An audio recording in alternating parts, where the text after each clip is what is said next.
Assalamualaikum warahmatullahi wabarakatuh. Pamirsa dina dangat ayeuna urang neraskeun hanca dongeng mulangkeun kanyeri bagian ka-20 hiji. Ieu anu nganggitna nyaeta Bapak Wahyu Adam. Sumangga supados teu nyangkolong teuing kana waktos wilujeng ngadangukeun. Laras geuning Encep henteu kirang sapeser-peser acan ieu artos teh. Nuhun Encep, disuhun ku Ibu ieu artos teh. Nuhunna oge 1000 kali nuhun Ibu teh.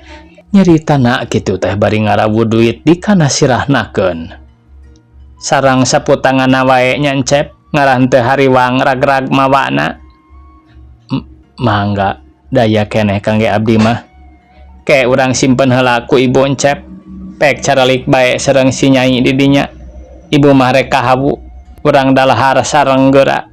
Dihandap wae Nyai dariukna ngampar samak. Ngaran teu cangkeul bisa bari nang hunyar.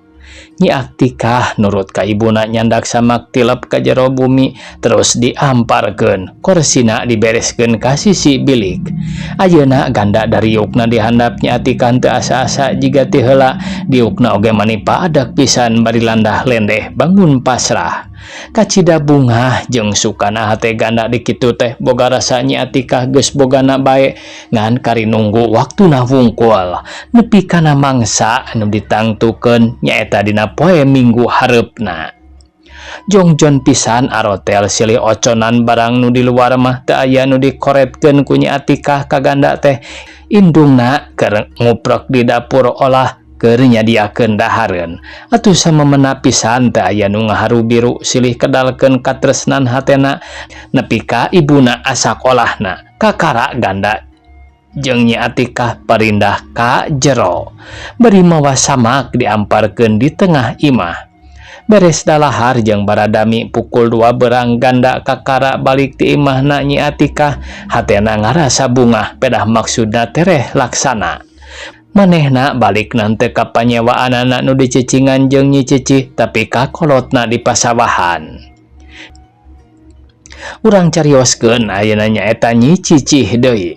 Nyi Cicih nu geus mepohokeun ka ganda geus nyieun peta rucah jeung babah pindring masih keneh ngagoler dina ranjangna. Bari ngarasakeun puasna hawa nafsuna pinuh ku lalamunan sarakah kana harta banda nu kumanehna dicita-cita berang jeung peuting kajeun beunang jalan teu halal. Saharita mah kumanehna karasa kangenahanana nafsu kangoraanana kacumponan kahayangna loba nu geus kasorang. Bari serileutik manehna hudang tina ranjangna hatena guligah ngahariring bangun suka. Manehna indit ka kamar mandi. Sanggeusna beres babersihna manehna dangdan deui kongkorongna disimpen jeung alina dibuni-buni sieun kapanggih ku ganda. Ras manehna ingat kana geulangna anu kumanehna disimpen waktu beres tas ngaladenan endang dina peuting kamarina. Handapun bantal jeung kasurna dibukaan sagala rupa wadah pakaianana diudul-udulkeun kumanehna teh tapi weleh geulangna acan bae kapanggih. Sanggeusna hantem bae di teangan weleh bae eueuh manehna diuk bari nginget-nginget bisi poho di mana sokna. Henteu sirikna lompat manehna teh inget kana teteundeunana kamari waktu beres ngalaanan pakaian kumanehna disimpen handapun meja di kamarna. Nyi Cicih terus bae kana meja rek meang teteundeunana tapi manehna ngahulang barangna geus teu aya dina tempatna. Manehna panasaran tumpa tempo ka handapeunana kalah kamanggih saputangan ganda ngagoler jeung kertas nu geus ditilep-tilep jadi sababaraha tilepan. Kumanehna saputangan teh dicokot lipetan kertasna dibuka hati-hati pisan. Brai bae kumanehna kabaca aya tulisan alusna keur aksarana oge kawas-kawas aksara awewe. Kumanehna dibaca lalaunan nu unina teh kieu. Sareng hormat Kang Ganda, sateu acana abdi nganuhunkeun kana maksad akang. Parantos nyanggeman kana kahoyong abdi bade manggaleuhkeun geulang sapasang. Perkawis abdi moal bade nolak kana maksad akang. Siang wengi oge bade ngiringan. Mung akangna sing tiasa bae nyumponan maksad pun biang. Salam ti abdi, Aktikah. Satamatna maca eta tulisan Nyi Cici banget na ngadadak berem kawas besi atah belum genek bakatku ambak huntuna kakerot lengan merep balik ngakebrag meja sukuna gegejling. Kurang ajar bangsat sia ganda gelang aing di badog humayua hayang mahugi ku gelang benang maling rasakeun sia lamun mantog ka dieu lamun teu dirangsang ulah disebutkeun aing. Nyi Cici gegelandang sorangan bari nyarekan ganda hatena ambek ngegegedeg. Tungtung nama ambak nyadak tenaga midak hayang ngarangsang ka ganda eueuh jelemana bluk bae nang kuban dina ranjang bari ngingsruk ceurik. Geus beurang manehna kakara cengkat terus ka dapur arek nyangu hatena geus cop bae nyangka moal kusaha deui geulangna geus dicokot ku ganda dipake nyumponan paminta kabogohna nurutkeun eusi surat nu kabaca ku manehna. Hatena beuki panas keheul ambak jeung perih kana hatena. Pantes sababaraha kali kumanehna diajak beberes teh ganda teu daekeun nurut lantaran geus bogohan deui kabogoh keur gantina. Dina sajeroning pikirna timbul hayang males rek mulangkeun ka nyeri kaperih hatena hayang mapanas padahal samemehna kapanggih oge surat ti Atika manehna teh geus ngajalankeun nyelewer jeung lalaki sejen. Dina poe rebona rebon-rebon keneh ganda ti imahna geus indit ngahaja manehna makel pakeanana nu aya di imah kolotna. Ingetanana tinggal pakaian nu aya di imahna Nyi Cici. Arek dituntut dibawaan di mana geus kawin jeung Nyi Atikah. Hatena gumbiraeun pisan di jalana gagancangan hayang gara tepi geus sono kanu rek didatangan. Atuh teu sakumaha lilana di jalan lantaran ngajalankeun sapedahna diseput geus tepi ka imahna Nyi Atikah di kebon tangkil. Tapi ganda sadatangna ka hareupeun imah Nyi Atikah teh rada ngahuuleng nempo pagerna dikunci jandela jeung pantona narutup. Dina kaca aya kertas ditempelkeun ti jero dirapet ku pangrapet sarta aya tulisan ngajeblak gedena kareku tinta bak. Nu maksudna kieu, ini rumah akan disewakan. Di handapna aya di keterangan nuduhkeun alamat nu bogana eta imah. Hate ganda jadi ratug ngadadak teu puguh rarasaan lelenyapan jeung ting seredet kawas-kawas aya totonde kana dirina beris pinanggih jeung kacilakaan. Gawena garo-garo henteu ateul hulang-hulang henteu puguh samar polah bingung pilampaheun. Kapaksa gandana nanyakeun ka tatanggana anu deukeut lolobana urang Tionghoa nu araya lebah di nyamah. Kabeh oge henteu pati nyarahweun jol ieu teh kabeh pada nyarebutkeun teu nyaho. Saurang oge eueuh nu nerangkeun nu nyicingan imahna ka mana arinditna. Ganda ngan bati mentegeg bae hatena bingungeun kasaha kudu nanyakeunana Nyi Atikah jeung indungna.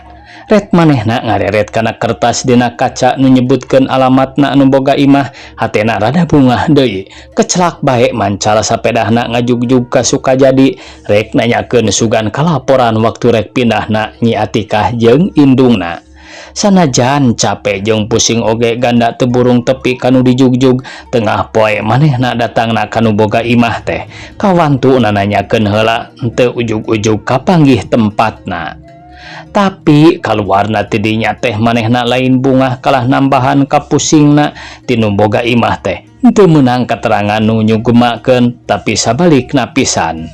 Cuk nu boga imah nyewana di dinya teh lilana geus sataun ayeuna geus 3 bulan lilana acan mayar sewaan. Waktuna arek ditagih geus nyampak imahna kosong nu nyicinganana geus parindah malah henteu bebeja-bebeja acan ka tatanggana anu deukeut oge. Atuh ganda teh balikna bekit nambahan bae kapusingna mana capek jeung handeueul tambah asa henteu dihargaan ku pimitohaeun. Geus jalir tina jangjena. Satadina manehna arek terus ka Cimindi arek nyusul ka lemburna tapi henteu tulus kaburu cur manten hujan. Atuh kapaksa manehna ngiuhan di lebah kebon jati. Dumadakan hujan teh beuki sore beuki gede nepi ka pukul 4 manehna ngiuhanana kakara ninggalkeun eta tempat terus bae balik ka lemburna. Dina hatena pinuh ku rupa-rupa kapusing mana capek urut tadi ku kurilingan neangan tempat anu boga imah beteungna geus karasa hayangan deeusian. Harendag jeung keheul ambek henteu dihargaan ku pimitohaeun jeung geus ngaluangkeun gawe nepi ka henteu permisi-permisi acan kadununganana. Datangna ka imah kolotna geus burit ka kolotna mah manehna henteu loba carita ngarasa era jeung boga pikiran henteu aya perluna sanajan bebeja oge ka kolotna mah. Isukna ganda indit ka pagaweanana ti dununganana menang panegor malah menang pangancam arek dieureunkeun tina pagaweanana lamun ganda teu daek ngarobah kana adatna nu getolo mangkir kalawan teu puguh alasanana. Kapaksa maksudna ganda rek kacimindi teh ditunggukeun kasorenakeun sanggeus balik ti pagawean. Pukul 3:30 kakara ganda indit ti imahna tumpak sapedah kacimindi.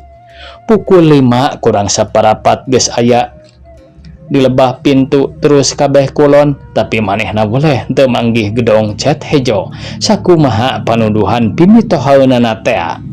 Kakara manehna sadar kana dirina tetela manehna geus ditipu diarah duitna ku Atikah jeung indungna. Manehna panasaran kasaban imah nu di sisi jalan natanyakeun sugan aya nu nyahoeun ka ngaran Atikah. Saurang oge eueuh nu wawuheun ka ngaran Atikah teh sumawana ari nuduhkeun imah mah nepi ka kesangna ngucur ganda teh bakatku capek jeung nahan piambekeun. Pukul 5 leuwih manehna masih keneh kukurilingan panasaran meh tepi ka Cibabat ganda natanyakeun teh. Tapi weleh Atikah mah teu aya nu nuduhkeun tempatna jol ieu duka. Jol ieu teu terang saban anu ditanya teh. Pukul 6 hujan turun kapaksa ganda balikna hujanan bari lungsek jeung pinuh ku kakeheul. Di setengah jalan ganda boga pikiran moal balik ka imah kolotna tapi arek nyimpang bae ka imahna Nyi Cicih ingatanana sanajan geus henteu suka oge kapaksa lantaran Nyi Cicih kumanehna masih keneh sok dibalanjaan jeung barang-barangna oge masih keneh loba di imahna teh. Nyi Cicih nu kalengitan geulangna jeung panas ku ganda nu geus bogaeun kabogoh deui dina malam mingguna Nyi Cicih ngaguyar jeung endang geus meunang duit jeung geus kagantian deui geulangna hatena beuki nekat bae beuki wani ngajalankeunana rucah teh. Dina poe Kemisna pas sore geus jol deui babah Pindring nu geus jadi langganna malah poe harita mah babahna oge kapegat hujan. Maksudna arek mondok ka ganda mah Nyi Cicih teh geus henteu inget-ingeteun acan henteu nyangkaeun peuting eta ganda baris datang ka imahna. Pukul 8 ganda lebah cetepus bajuna geus rancucut jalibreg hujanan ti Cibabat keneh. Ari Nyi Cicih mah keur ngarasakeun nikmatna hujan nu ngarecek ti sore keneh poho kana panto nu acan ditulakan. Jongjon keur diayun-ayun ku nafsuna di kamarna jeung babah Pindring nu jadi langganna. Nu geus bisa nganteur nafsuna, geus bisa mere jeung nyumponan kahayangna, geus mere rupa-rupa pakaian jeung perhiasan. Di dapurna kompor hurung oge kapopohokeun sangu dina seeng nagen ti pukul 7 keneh henteu kapalire. Pukul 6:30 Nyi Cicih geus lungsek geus sarare jeung langgana carapeun tas barang gawe nu teu dibenerkeun ku hukum agama jeung dari gama. Nepi ka datangna ganda ka imahna manehna mah henteu nyahoeun. Ganda sanggeus nyimpen sapedahna henteu jalan ka panto hareup maksudna rek jalan dapur rek meresihan heula sukuna nu jareblog sakalian bari mandi.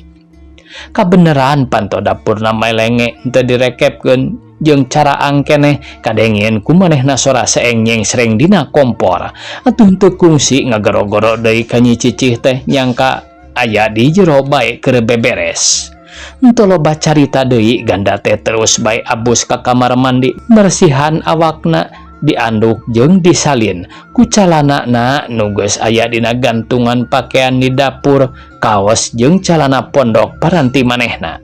Manehna abus ka jero imah teu kateyepan maksudna mah rek ngaheureuyan Nyi Cicih ngarah reuwaseun. Di tengah imah henteu nyampak ceuk dina hate ganda tangtu di hareup atawa di kamar Nyi Cicih teh keur beberesna. Lebah kamar ganda beki ngatayap muka gordeng lalaunan ngarah teu nyahoan Nyi Cicih maksud nama aya niat rek heureuy bari ocon ngarah teu jadi pipaseaeun.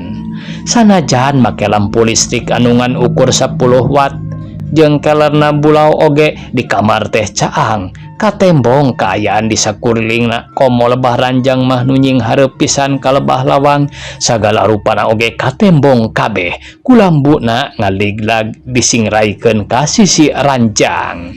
Barang bray gordengna disingraikeun ku ganda lalaunan manehna mani hookeun mata molotot sukuna nancep kana pelur pageuh pisan bibirna ngaubet kawas dikunci.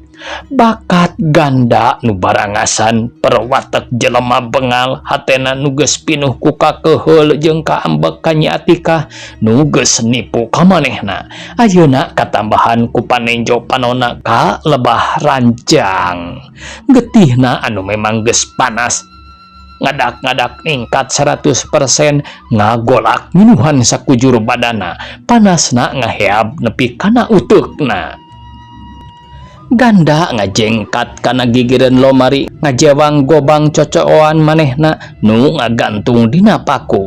Bubuhan ganda mah kaluaran kampung henteu aneh resep kana barang kitu teh.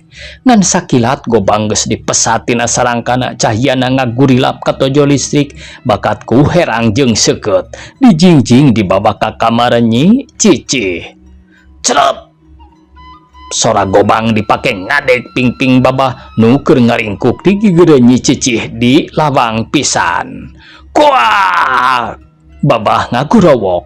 Wah, tolong, tolong. Cerep sora gobang ngaheumbat nyerak cak awak babah. Dikadek 2-3 kali teh babah acan rubuh kurubug luncat keluar numbruk ganda nurek nyabetkeun deui gobangna. Ganda nyingcet ka gigireun ku lambu babah ngajeleng bari ngajamret gordeng kaluar ti jero kamar. Tina pingping jeung tonggong getihna ngaburial eta babah kuat pisan. Ganda ngudag kaluar ti kamar tetela babah teh boga pelajaran silat kuntaw harita mah sok disebutna ku bangsa urang mah nu pihartieunana kurang leuwih jurus manuk Garuda bisa nyingcet jeung luluncatan bari nyabet mangsana. Sababaraha kali ganda nyabetkeun gobangna tapi teu keuna ngan ukur nyabet angin babah teh pinter pisan luncatna bari cungcat cingcet nakis make gordeng nu ditilepkeun dibagi 2 dicekel tengahna. Korsi geus patulayah dipake nu gelut di tengah imah nepi ka tepas. Nyi Cicih ngaleleke kaluar ti kamarna jejeritan bari tulung-tulungan lumpat ka dapur maksudna arek kaluar ti kudawat sampingna labuh ngadupa kompor nu keur ngagedur ti sore keneh. Nyi Cicih cul samping mamake underrok bisa keluar tina panto dapur bari dedengekan minta tulung. Kompor minyakna geus panas teu beda jeung bensin sengetna ngagedur ngalentab kana parabot nu di jero dapur. Tultel ngagedean mapai kana bilik jeung lalangit ger bae ngagedean ngalentab-lentab mapai ka jero imah. Da puguh imah bilik tembokna mah ngan handapna wungkul sakedeung oge geus ngabebela. Ganda nukur jadi setengah edan tanagana beki bedas sanajan babah pinter silatna oge geus kabeunangan ti heula kabongohan waktu keur sare jeung loba teuing getih anu kaluar atuh sababaraha kali gobangna ganda nyarak cak lebah tak-tak leungeun jeung sirahna oge geus pinuh ku tapak gobang. Jelema geus rabul kageingkeun ku Nyi Cicih anu jejeritan tulung-tulungan jeung ku sora beletokna kaso-kaso awi nu kaduruk. Hujan geus raat ti tadi keneh atuh breg bae jelema teh tamplok rek narulungan. Polisi nu kabeneran matroli jeung nu ti seksi daratang ganda nu keur ngamuk pada ngarejengan ku sarerea babah nu gagarungan pinuh ku tapak gobang diangkut ka rumah sakit. Nyi Cicih nu jejeritan dirawat ku polisi dibawa ka seksi. Kabeneran imahna nenggang atuh anu beak teh ngan imah eta-etana wungkul beak pisan jadi lebu barangna kabeh oge eueuh nu kapuluk pisan. Ganda dibabana di rantai gobangna nu pinuh ku getih dipake bukti. Ngan saminggu babah teh di rumah sakit na geus paeh henteu katulungan deui lantaran loba teuing raheutna tapak gobang jeung getihna loba teuing nu kaluar. Ganda jeung Nyi Cicih geus dijagrakeun ka pangadilan nurutkeun pangakuan Nyi Cicih babah teh nu miara manehna ari Ganda diaku urut kabogohna. Ganda deui geus dituduh ngaduruk imah waktu babah keur sare jeung Nyi Cicih jeung dituduh ngabunuh babah nu geus direncanakeun ti samemehna. Ku Ganda diaku terus terang lantaran panas hate ku babah nu geus miara kabogohna nu kumanehna dibalanjaan saban bulan jeung rek dikawin. Tina dua rupa kajahatan Ganda geus ditibanan hukuman ku pengadilan 7 tahun kerja paksa ka sawah lunto. Nyi Cicihna geus dibebaskeun balik ka lemburna nurutkeun lanceukna. Kolotna Ganda nu geus meunang beja kalakuan jeung hukuman nu jadi anakna kacida pisan ngarasa lara jeung wirangna nepi ka indungna kaleleban mindeng pisan gering. Hartana nu sesa ngajualan Ganda geus beak dipake tatamba ubar aber ka ditu ka dieu. Bapana Ganda geus pepegatan jeung indungna balik ka lemburna teu kacaritakeun deui. Indungna nu geus muluntu beak imah beak lembur kakara sadar narima kadar jeung papastena awakna sehat deui dirawatan ku sadarekna ku urut mitoha Ganda ibu Imas nu henteu tegaeun kadulur. Nyi Cicih henteu betaheun aya di lemburna sagala barangna jeung tanahna dipihapekeun kadulurna. Beunangna ti Ganda endang jeung ti babah dijualan deui dipake ngaganti papakean jeung perhiasan nu beak jadi lebu waktu imahna kaduruk. Manehna geus balik deui ka kota ngajalankeun di praktek pagaweanana nu geus baku nu kumanehna geus karasa nikmat jeung hasilna. Genah oge ngeunahna geus jadi kulit daging jadi kabiasaan. Urang kocapkeun pamirsa ayeuna nyaeta lalakon Sasmita. Di tempat tahanan di Bandung Sasmita jeung baturna duaan katembong keur aya di kantor keur dinasehatan dibere penerangan yen manehna 3 poe deui baris bebas tina hukumanana. Sasmita anu nurutkeun keyakinan lahir mah henteu sabaraha dosana malah beunang disebut meh teu aya bae. Bisana menang hukuman teh ngan ku nasibna nu geus dicilakakeun ku sobatna Ganda tea jeung Nyi Cicih nu ngaberatkeun ka manehna. Sanajan kitu Sasmita teu aral subaha narimakeun kalawan sabar jeung tawakal hukuman teh ku manehna dianggap kersana pangeran bae kadar jeung papasten dirina. Ayeuna 3 poe deui manehna baris dibebaskeun balikna mawa pangarti nu lain lumayan ti tempat buyan. Manehna mawa ilmu sajabana pangarti keur dilahir manehna geus bisa ngaji jeung ilmu bag-bagan agama nu ku manehna dipigawe diajar dina waktu di pangbuyan. Ku kajadian manehna dibui teh hatena jadi caang terbuka kana sagala hukuman nu baris datang boh lahirna boh batina ku manehna geus kawangwang jeung kasawang ieu kabeh oge tergantung kana amal jeung perbuatan sorangan. Manehna mah narimakeun ku kapasrahan ati nu matak manehna meunang hukuman oge henteu mustahil ari teu boga dosa pisan mah. Tapi sanajan dinyana teu boga dosa oge ku Sasmita mah dianggap hikmah bae panggeuing jeung pangwarah kana dirina. Sangkan leuwih sieun jeung percaya kana kawasana pangeran nu maha uninga jeung maha adil. Manehna aya di kantor keur diwurukan jeung dibere penerangan sangkan jadi jelema nu berguna keur masyarakat. Kaganggu ku anu anyar datang mere laporan masrahkeun jelema anyar nu sementara ditahan di dinya rek dijauhkeun ka sawah lunto. Sasmita kacida kagetna barang gok teh jeung eta jelema manehna teu poho kanu anyar abus teh ka Ganda urut sobatna nu ngagebruskeun kana hukuman. Sakedapan mah Sasmita malohok bae netep teu ngicep-ngicep nenjo nu keur tungkul bari leungeun di bangkol duanana. Eta jelema dumadakan ngareret ka manehna tina panonna ngarunclang ku Cipanon nu saterusna mah murubut mapai kana pipina. Waktosna kabujang see pamirsa sakitu nu tiasa kapihatur. Wassalamualaikum warahmatullahi wabarakatuh.